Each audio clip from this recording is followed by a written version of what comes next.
Sa likod ng mga ngiti at tawanan, may mga kabataang tahimik na lumalaban. Araw-araw silang pumapasok, dala ang bigat na hindi nakikita at mga tanong na walang masagot. Minsan, hindi nila kailangan ng payo. Kailangan lang nila ng makikinig. Isang tinig na magsasabing, hindi ka nag-iisa. Ito ang kwento ng pagkakaibigan, pag-uunawa at pag-asang nagsisimula sa mas simpleng pakikinig.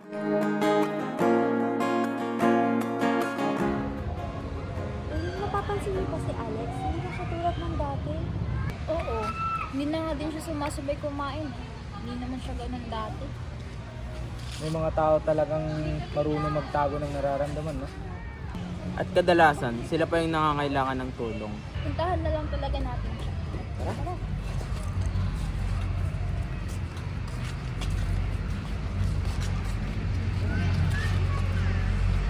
Alex, bakit pala? Pansin kasi namin medyo mainlat pa sa amin. Oo, okay lang ako. Mas sanay ako ganitong mapalisa. Minsan, ang worst na okay lang. Nasasabi mo lang yan, pero naitatago mo yung sakit. Baka pagod lang siguro ako. Tara na.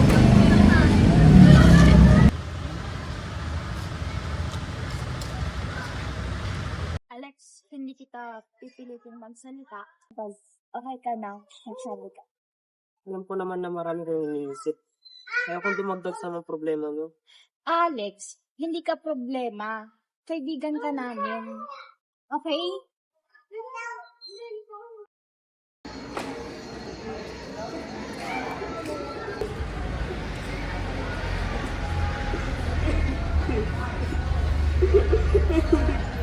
mas tahimik dito.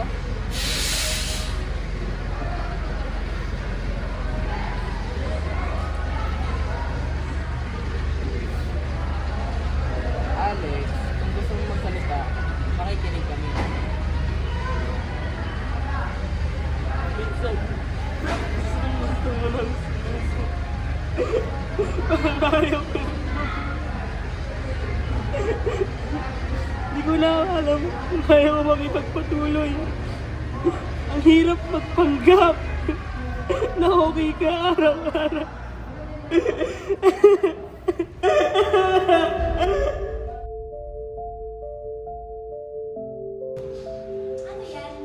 Anong oras na? 11:50.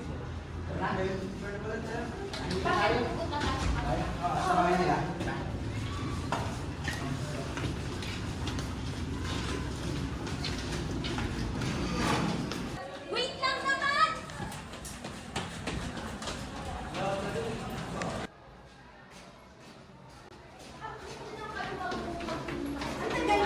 Tagal mo kanina po. Eh, wala. Iwan ka sa akin.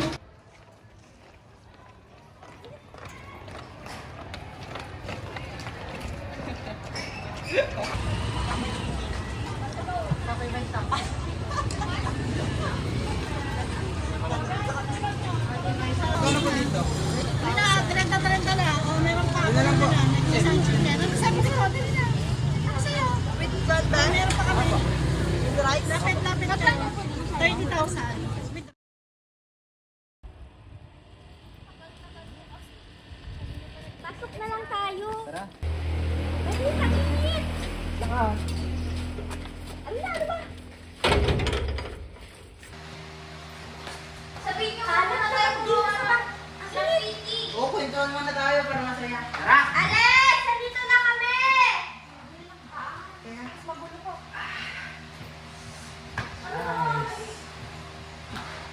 Ano ba yun? Uy, sa pre. Uy, Patay mo! ano, Lex? Huwag mo na tayo Alex. na nakikikian. Huwag na tayo gumawa ng activity, nakakapagod ang init. Yeah, chill. Pag may extension ako, saksak Na- nakasaksak.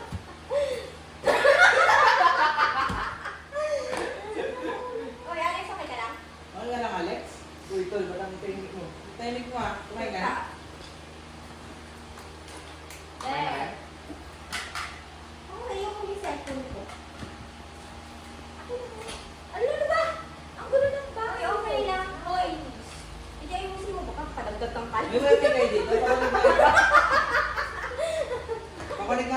wifi niyo ulit?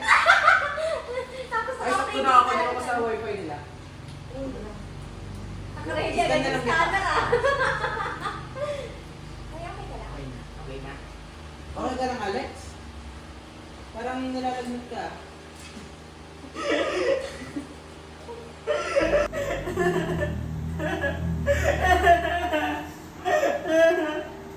May araw na sobrang bigat ang pakiramdam ko. Hindi mo ba alam? Masaysay pa ba ang buhay ko? Gusto ko kilawin mga problema ko. Hindi ko alam! Kasi ako namin. Gusto ko humingi ng tulong.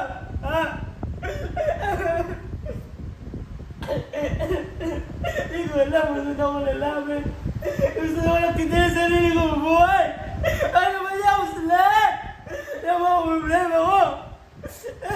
Ano di ko magawa? Hindi ko alam! Ano yung gagawin ko? Gusto ko na wala.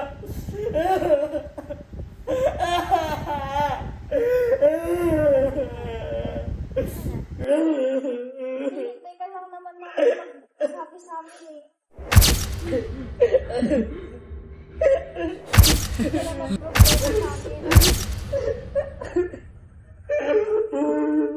Alex, kapag ganitong pabigat, huwag ka mayayang magsabi sa amin kasi kaibigan mo kami. Nandito lang kami para damayan ka namin.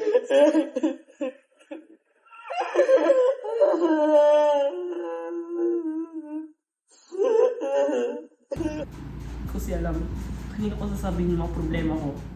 Saan ako lalapit? Kung ba alam po kaya ko to, na mas pinili kong dito sabihin sa inyo.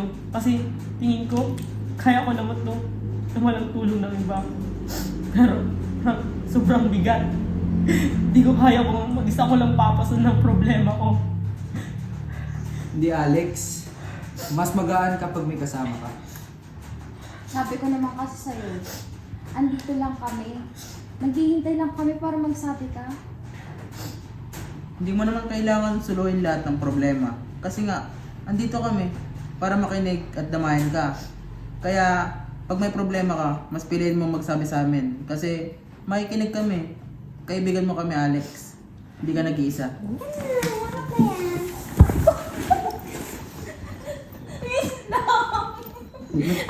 Ang bonak ka.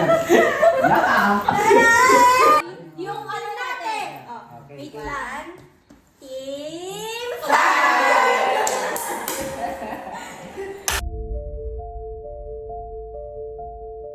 Si Stella, oh. Stella, dito! Dito. Kamusta kayo? Tama, Gits. Saan ka? Hanap ka naman ng nagpapang dyan. Hindi na pag-iinginig. Kasi nakakasa si Pia. Saan ba si Pia? Ano ba? Ay, si Pia. Ayun o. Si Pia. Hindi na si Pia. Oo, andun na siya. Yan, tagal mo na wala. Hinahanap ko kayo ng dami niya. Sabi namin Ang dito. tagal mo. Akala ko kasi nandun kayo, sabi niya sunflower. Dito ka muna dito. Oo, ano? Okay ka na. Siyempre, Kamusta yung pag-aaral mo ngayon? pagsabay naman yung part-time job tapos sa-aral. Hindi naman. Hindi pa kayo kakain? Saan tayo next? Ano? Saan ba gusto nyo? Kahit saan. Ba't kaya? Inasal. Sabi ko. Ang dahil doon ang Bago. Samgi. daming tao. Oo. Pero pag lumaki yung space doon, ang dami ng ano ko. Pag may second floor, no? Sayang din yung space nila doon sa gilid. Dito lang tayo sa bagong van. Bukas naman ko. Ang layo! Kompleto. Ha? Lang o. Tawagan mo lang kayo natin mamaya kapag nandun ka. Tara na kayo doon, tara. Uy, tara na. KKB to ah. Bakit? Yaman mo wala kang pera. Ano, Stella? Wait! Tawagan ko na lang. Ha? Tawagan ko na lang. Dami naman tao sa McDo. Dito na tayo sa street. Wait lang, guys. Wait lang.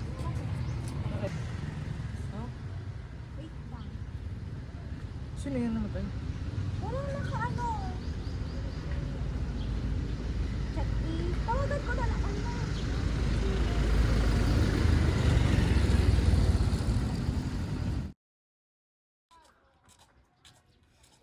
Dito daw yun eh, sabi ng mama niya. Saan? Hindi ko alam eh. Ayun oh.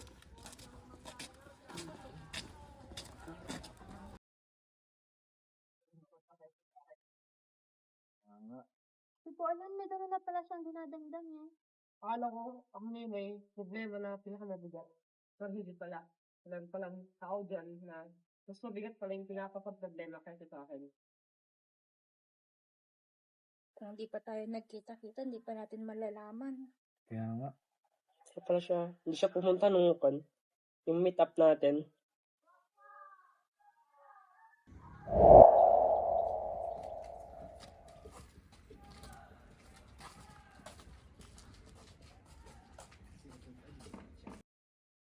Yung mama ni, ni Borge, tignan niyo yung post. Comment? Ano ba? Oo. The condolence. Sino?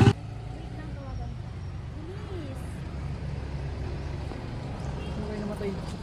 Gando.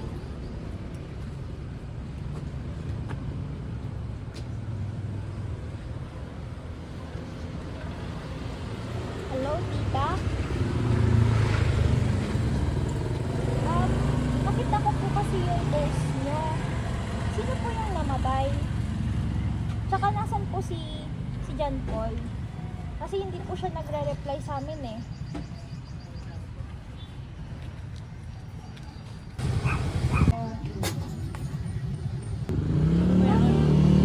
Sino namatay? Si Borge. Ito, oh. George? Bakit? Saan siya nakalibing ngayon? Puntahan na natin. Tara. Kung naririnig nyo ito, sana alam nyong mahalaga kayo sa akin. Hindi ko ito iniwan para magtanong, hindi rin para manisi. Gusto ko lang magpasalamat. Salamat sa mga tawanan, sa mga simpleng kamustahan, at sa mga araw na akala natin sapat ng pagiging matatag. May mga laban pala na kahit gustuin ko, hindi ko kayang ipaliwanag. Kaya pinili kong manahimik, hindi dahil ayaw kong tulungan mo ako, kundi dahil ayaw kong maging pabigat. Kung may hihilingin man ako, sana alalahanin nyo ito. Yakapin nyo ang isa't isa. Pakinggan nyo ang katahimikan. At huwag nyo kalimutan na ang mukhang okay ay minsan nangangahulugang kailangan din ng yakap.